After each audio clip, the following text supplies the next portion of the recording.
Indonesia adalah sebuah negara di mana produksi pisangnya menduduki peringkat ke-6 di dunia menurut FAO pada tahun 2014. Dalam pemanenan buah pisang, pohon pisang haruslah ditebang dan ditanami dengan tunas yang baru. Hal ini mengisahkan bonggol pisang yang seringkali dibuang dalam pemanenan pisang. Padahal, bonggol pisang yang kaya akan serat, karbohidrat, protein, dan sejumlah mineral dapat dimanfaatkan.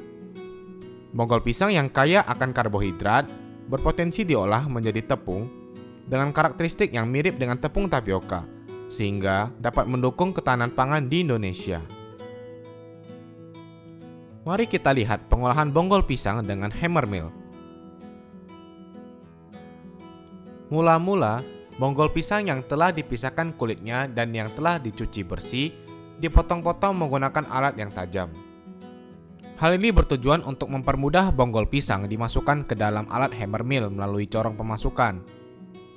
Bonggol pisang tersebut kemudian dijemur atau dikeringkan hingga kadar airnya mencapai 18%. Bonggol pisang kemudian siap diolah menggunakan alat hammer mill. Bonggol pisang yang telah dikeringkan dimasukkan ke dalam alat hammer mill yang telah menyala. Berikut adalah prinsip kerja alat hammer mill.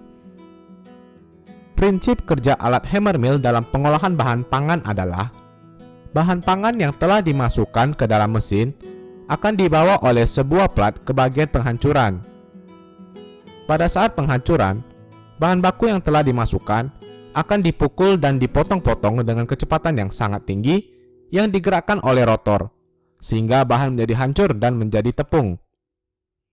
Pada saat proses penghancuran, tekanan udara dari dalam mesin akan mengalir keluar, sehingga secara otomatis bahan yang sudah menjadi tepung yang sudah halus akan ikut terbawa keluar melewati saringan.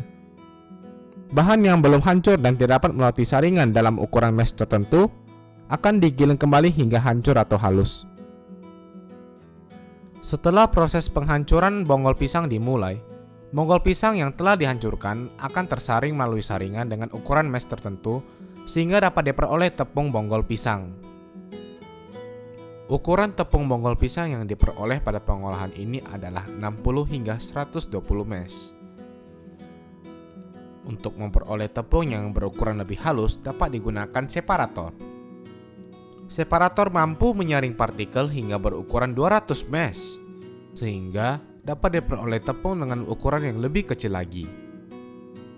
Apabila sudah diperoleh tepung dengan berukuran yang diinginkan, maka tepung siap dikemas. Berikut ini adalah kelebihan pada alat hammer mill. Penggunaan hammer mill tidaklah sulit alias mudah diaplikasikan dalam industri pangan. Hammer mill dapat digunakan untuk memproduksi berbagai ukuran partikel. Partikel yang dihasilkan pada alat hammer mill menjadi bulat dengan permukaan yang halus. Hammer mill dapat digunakan dalam berbagai macam makanan, baik berserat, lembab, dan kering. Hammer mill tidaklah membutuhkan energi yang terlalu besar. Dan yang terakhir, hammer mill bersifat fleksibel dan volume yang dihasilkan relatif lebih kecil. Setelah mendengar kelebihan pada alat hammer mill, mari kita simak apa saja sih yang menjadi kekurangan pada alat hammer mill. Yang pertama, hammer mill dapat menghasilkan pencemaran debu akibat adanya penggilingan suatu bahan oleh palu dan rotor yang berputar. Yang kedua, hammer mill sendiri bersifat kurang efisien. Yang ketiga, haruslah ada pengontrolan temperatur bila Anda menggunakan hammer mill dengan kecepatan yang tinggi. Yang terakhir, diperlukan pra-penggilingan jika Anda akan memotong dengan ukuran lebih besar dari 4 cm.